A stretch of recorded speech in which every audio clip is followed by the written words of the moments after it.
আচ্ছা, তো আমি পরের ভিডিও করছি আর কি। আমি 10 মিনিট করে ভিডিও করি মূলত। তো যাই হোক, আমি এর পরবর্তীতে দরকার লাইভ করতে হবে, কারণ ভিডিওতে আমি কম কথা, মানে কম ভিডিও করলে 10 মিনিটের মধ্যে কথা বলতে পারি না, যার জন্য। তো যাই হোক, ফালতু কথা বাদ দিয়ে, তো যেটা বলছিলাম, আহ তিনি, তার দরকার বেশি পপুলারিটি, তিনি পপুলারিটিটা বেশি হওয়ার দরকার, তিনি জনপ্রিয়তা হলে তিনি আরো বেশি মানে মানুষের কাছে পৌঁছাবে, তিনি সারা দেশটা তানার দলকে মানে ভোট দেবে বা এটা হবে, এটার জন্য তিনি সবকিছু করছেন। তিনি মূলত তানার তিনি যেহেতু সংখ্যাগরিষ্ঠ হিন্দুদের দেশ, অর্থাৎ হিন্দুরা বেশি, সেক্ষেত্রে তিনি কি করলেন, যে ওইটা লাগবে, মানে হিন্দুদের ভোটটা হলেই আমার হয়ে গেল, তিনি ওইটা এক জায়গায় করার জন্য তিনি যা করতে হয় তাই করেছেন। এটা গেল সমস্ত ভারতের ক্ষেত্রে তার যে পলিসি।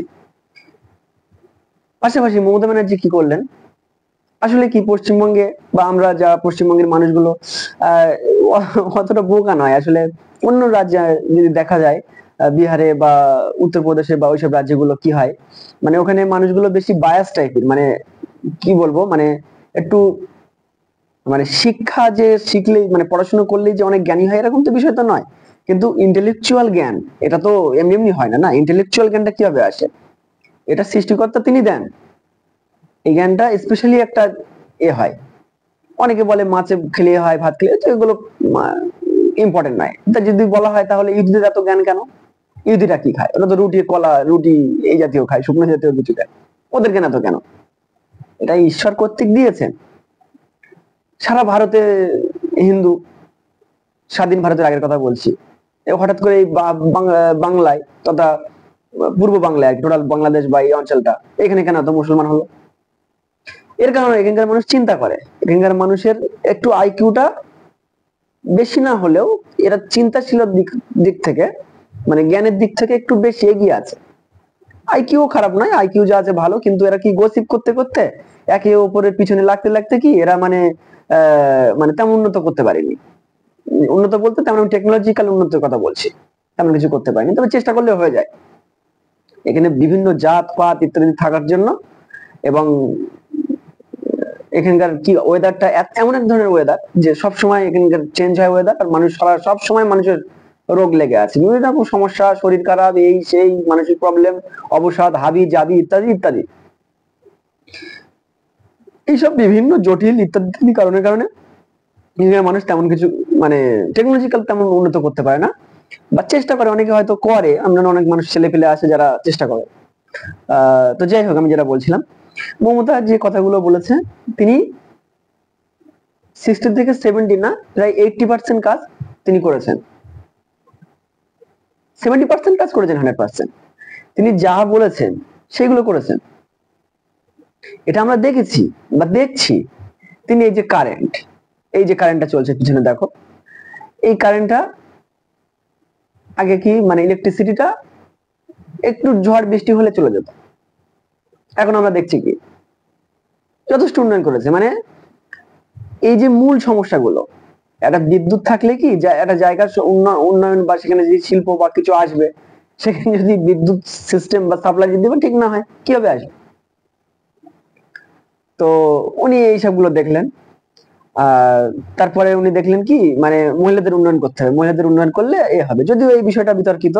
তিনি মহিলাদের উন্নয়ন করতে গিয়ে কিছু ভুলভাল কাজও করেছেন, যেটা খুবই খারাপ, খুবই খারাপ। একটা সমাজের মানে তিনি হয়তো তার সচিব কি আছে আমি জানি না, তো হয়তো তিনি তানাদের ব্রেনটে তিনি চলেন, তানাদের বুদ্ধি দেন ইত্যাদি ইত্যাদি, তিনিও অনেক মানে চিন্তা ভাবনা করেন, অনেক মাথা খাটান। তো মেবি এই যে মোবাইল দেওয়া ছেলেদেরকে, যদি উনি ভালোর জন্য দিয়েছেন, অবশ্যই ভালোর জন্য দিয়েছেন, এমনিতে না দিলেও অনেক ছেলে পেলে মোবাইল নিয়ে ফেলতো। তারপরে উনি যে দিয়েছেন, এই যে দেওয়ার ফলে কি একটা ট্র্যাডিশনাল টাইপের হয়ে গেছে, যে হ্যাঁ, যার জন্য কি হচ্ছে, এখানে একটা খুব সফট সিস্টেমে ছেলেরা কি হচ্ছে, যে সরকার আমাদেরকে হেল্প করছে এই মোবাইল দিয়ে, যাতে করে মোবাইলটা নিয়ে, যদিও মোবাইল যেটা আমরা দেখি যে 50 এতে যে লাভ হয় তার থেকে আমাদের লসই বেশি হয়। যারা মোবাইল চালায় তারা বলতে পারবে না যে আমাদের 100% লাভ হয়, এটা আমরা জানি। তো আমি কি বলবো, তো এটা দিয়ে যথেষ্ট ক্ষতি করেছেন, ক্ষতি হয়ে গেছে অলরেডি, তো আর হচ্ছে। তো এই বিষয়টা কি উনি যে প্রত্যাহার করে, যদিও করেন ভালো, সেটা অনেক ভালো হয়, কারণ আর প্রত্যাহার যদি বা করেন সেটাও ভালো হয় বলতে কি, মানে সে তো পেয়ে যাবে, উনি হয়তো ভাবছেন যে সেই তো ওরা এ করবে, তাহলে যদি একটু এ হয় ভালো হয়। তো এমন একটা সিচুয়েশন যে মোবাইল না হলেও হয় না, এমন একটা মানে বর্তমান পরিস্থিতি। তিনি যে বা আমরা যদি বলি সম্পূর্ণ মোবাইল না, এটা তিনি ঠিক করলেন না, এটাও বলা যাবে না, মানে পজিশন এমন একটা জায়গায় পর্যায়ে এসে পৌঁছাছে। তো তিনি যে উন্নয়নগুলো, মূলত উন্নয়ন যেগুলো করেছেন, সেগুলো সত্যিই খুবই ভালো, খুবই ভালো উন্নয়নের যে ধারাটাকে তিনি বজায় রেখেছেন। তিনি যে সিস্টেমেটিক সিস্টেমে চলেছেন, এটাই সব থেকে বড় ইম্পর্টেন্ট কথা। পুরোহিতদেরকে তিনি যেভাবে ইয়ে করেছেন, অনেকটা রাশিয়ান সিস্টেম। আমি রাশিয়ান পুতিনকে যদি দেখা হয়, পুতিন যে সিস্টেমে তিনি মন্ত্রিসভা বা মন্ত্রী সিস্টেমেটিক সিস্টেমে কাজ করেন,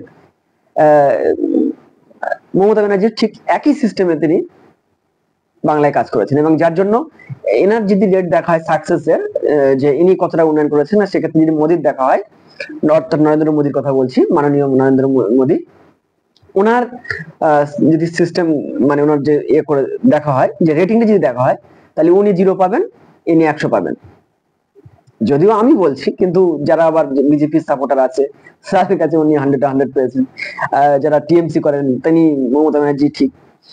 তো যাই হোক, সেকেন্ড বিষয়ে আমি চলে যাচ্ছি। তো আমি এভারেজ এটাই বলতে চাইছি, মমতা ব্যানার্জির উন্নয়ন প্রশংসনীয়, এবং তিনি ধর্মকে পুঁজি করে তিনি রাজনীতি করেননি, এটা প্রমাণিত। তিনি বলেছেন যে যদি কোনো সমস্যা হয় কোনো ধর্মীয় ক্ষেত্রে, তিনি হয়তো জ্ঞান নিয়েছেন যে ঠিক আছে আমাকে বলো কোনটা সমস্যা কি, হিন্দুদেরকে বা মুসলিমদেরকে উভয়কে ডেকে, বা খ্রিস্টান বা আরো যারা আছে অন্য সম্প্রদায়কে তিনি করেছেন। কিন্তু মূলত তিনি হস্তক্ষেপ করেনি ডিরেক্ট এরকম, বা এমন সময় কিছু কিছু ঘটনা ঘটেছে যে তিনি ডিরেক্ট এরকম, তিনি হয়তো মাঝখানে অনেকটা করেছেন, আমি বলছি না যে পুরোপুরি সম্পূর্ণ নয়। তিনি এসএস পিজি হসপিটালের নাম চেঞ্জ করেছেন, বা এরকম কিছু কিছু কাজ করেছেন, যেটা আমি বাদ দিলাম। সেক্ষেত্রে হয়তো বা তার যে স্ট্র্যাটেজিক সিস্টেম ছিল সেটা আমি জানি না, তার একটা পলিটিক্যাল বিষয় ওগুলা। তো যাই হোক, আমি তৃতীয় বিষয়ে চলে যাই। পৃথিবীর ইতিহাসে দেখা আমার সেটা আমি মোনাফেক বলছি যে হিন্দুদের একটা অংশ কেন, আর ইহুদিদের একটা অংশ, অর্থাৎ হিন্দুদের একটা অংশ বলতে আমি হিন্দুত্ববাদীদেরকে বলছি। এরা হিপোক্রিটিক বলতে কি, মানে এদের যে কাজকর্মগুলো, এরা যেটা করবে সেটা ঠিক, আর যারা করবে সেটা ভুল। সেম লজিক জায়নিস্টরা যদিও এনাদের সাথে তুলনা করা অনেকটা বোকামি, কারণ এনারা কি বলবো, মানে গদ্ধব টাইপের হিন্দুত্ববাদী যারা করে, তারা মানে তারা বোঝে না তারা কি করে, তারা খালি চিল্লাপিল্লি আর তারা যেসব স্লোগান দেয়, নিশ্চয় জানেন আপনারা। কিন্তু ইহুদিদের যদি বিষয় বলা হয় জায়নিস্টদের, তাদের স্ট্র্যাটেজিক যে সিস্টেম গুলো, তাদের যে টেকনোলজিক্যাল বিষয়, এগুলো সত্যি প্রশংসনীয়। তারা যে টেকনোলজিক্যাল, তাদের যে রিসার্চ, তাদের যে এগুলো প্রশংসনীয়। যদিও তাদের যে মানে প্রভাব বিস্তার, মানে যেটা দুর্বল শক্তিকে হাতে আনার জন্য যে তাদের একটা প্রয়াস, একটা ভয়ঙ্কর প্রয়াস যেটা তারা করে থাকে, আমরা দেখতে পাচ্ছি ফিলিস্তিনে কি করছে বর্তমানে। সাথে আরবদের কথা যদি বলি, আরবদের সম্পূর্ণরূপে দোষ দেওয়া যায় না। আরবরা মূলত বেদুইন জাত, বেদুইনরা বোকা, ওরা রাখাল টাইপের গরু টরু চড়াতো বা উট টুট চড়ায়, এইসব করে। যদি গরু তেমন নেই সম্ভবত, আমি জানি না আরবে, তো সরি, উট চড়ায় বা এরকম ছাগল ভেড়াটারা এইসব চড়ায়। সেক্ষেত্রে তারা কি বোকা অ্যাকচুয়ালি, কি বলবো, মানে তারা টেকনোলজিক্যাল জ্ঞান বা এইসব যে ট্যাকটিক বা এইসব সিস্টেম গুলো তারা জানে না। তো সেই ক্ষেত্রে তাদেরকে দোষ দেওয়া যায় না, যদিও তাদের ডিএনএ এর মধ্যে অনেকে আছে, আমরা বর্তমানে দেখতে পাচ্ছি। আচ্ছা, এই এই এই যে লাস্টে যে আমি কথাগুলো বলছি, এটা পরবর্তীতে আমি ভিডিও বলার চেষ্টা করব।